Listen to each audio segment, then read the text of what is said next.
కాంగ్రెస్ పార్టీకి ముఖ్యమంత్రులను మార్చడం అనే సాంప్రదాయం ఉంది. అది అపవాదులా మారిపోయింది. ఈ పద్ధతి తెలుగు రాష్ట్రాల రాజకీయాల్లో మరింత స్పష్టంగా కనిపిస్తుంది.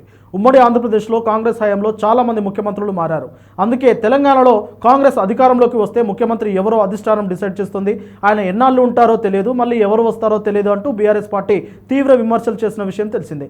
మొత్తం మీద కాంగ్రెస్ అధికారంలోకి వచ్చి 2 సంవత్సరాలు అవబోతుంది. కానీ అలాంటిది ఏమీ జరగలేదు. తెలంగాణ ముఖ్యమంత్రిగా రేవంత్ రెడ్డినే కొనసాగుతున్నారు.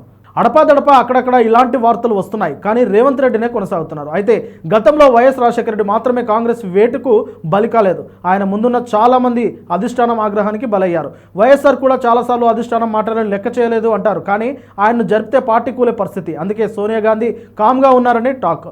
ఇప్పుడు తెలంగాణ ముఖ్యమంత్రిగా రేవంత్ రెడ్డి కూడా ఈ లైన్లో ముందుకు సాగుతున్నారా అంటే విశ్లేషకులు అవుననే అంటున్నారు.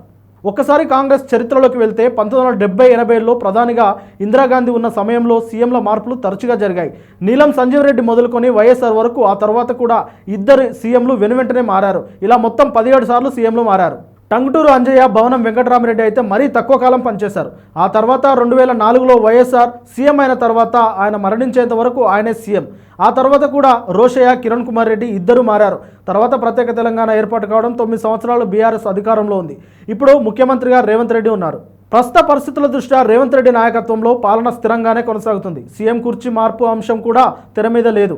ప్రతిపక్షాల నుంచి విమర్శలు కామన్. అయితే రేవంత్ రెడ్డి మార్చే ఆలోచన రాహుల్ గాంధీకి లేదని విశ్లేషకులు అంటున్నారు. రాహుల్ గాంధీ గ్రాండ్ మదర్ ఇందిరాగాంధీలా చేసిన తప్పులను చేయకుండా పార్టీని స్థిరంగా నిలబెట్టాలనే ప్రయత్నం చేస్తున్నారు. చూడాలి మరి వైఎస్ఆర్ తర్వాత రేవంత్ రెడ్డి కూడా 5 సంవత్సరాలు సీఎంగా కొనసాగుతారా, లేదంటే కాంగ్రెస్ సాంప్రదాయాన్ని కొనసాగిస్తారా అని.